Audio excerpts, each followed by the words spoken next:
Mes parents m'ont poursuivi en justice pour m'expulser afin que ma sœur puisse posséder sa première maison.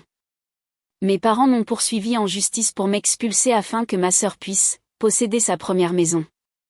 Rien que d'écrire cette phrase me paraît irréel, comme si je racontais l'histoire de quelqu'un d'autre. Pourtant, tout s'est passé ici, dans notre petite ville du sud de la France, là où j'ai grandi, où chaque recoin de la maison me rappelait une part d'enfance. J'y vivais depuis quelques années, après avoir perdu mon emploi à Lyon. Mes parents m'avaient proposé d'occuper la maison familiale le temps de me remettre sur pied.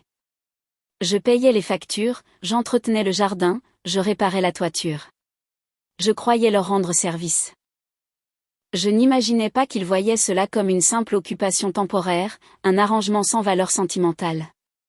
Tout a basculé le jour où ma sœur, Claire, a annoncé vouloir acheter sa première maison. Elle n'avait pas les moyens, mais mes parents ont trouvé une solution, me faire partir pour qu'elle hérite de la maison plus tôt que prévu. J'ai cru d'abord à une mauvaise plaisanterie.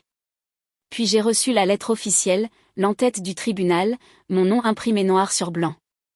Les semaines suivantes ont été un brouillard d'audiences, de documents juridiques, de regards froids. Je me suis assis face à eux dans cette salle grise, entourée d'inconnus.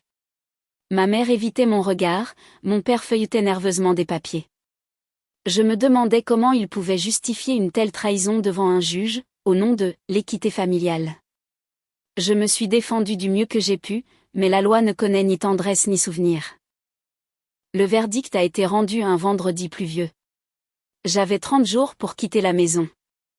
En sortant du tribunal, j'ai traversé la place du village, incapable de sentir la pluie sur mon visage. Les premiers jours après le départ ont été silencieux, trop silencieux.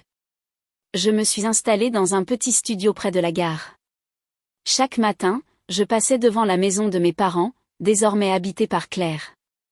Les rideaux étaient neufs, les murs repeints, les fleurs du jardin arrachées. Elle avait tout transformé, comme si mon passage n'avait jamais existé. Avec le temps, j'ai cessé de nourrir de la colère. J'ai trouvé un nouvel emploi, une routine, une paix fragile. Mais parfois, en rentrant chez moi le soir, je pense encore à cette maison, à l'odeur du café le matin, au rire qui résonnait dans la cuisine, à cette illusion d'amour inconditionnel. Ce que j'ai perdu n'était pas seulement un toit, mais la croyance naïve qu'une famille ne se détruit jamais pour une propriété. Maintenant, je sais que certaines batailles se gagnent au prix du sang-froid, et d'autres, au prix du cœur.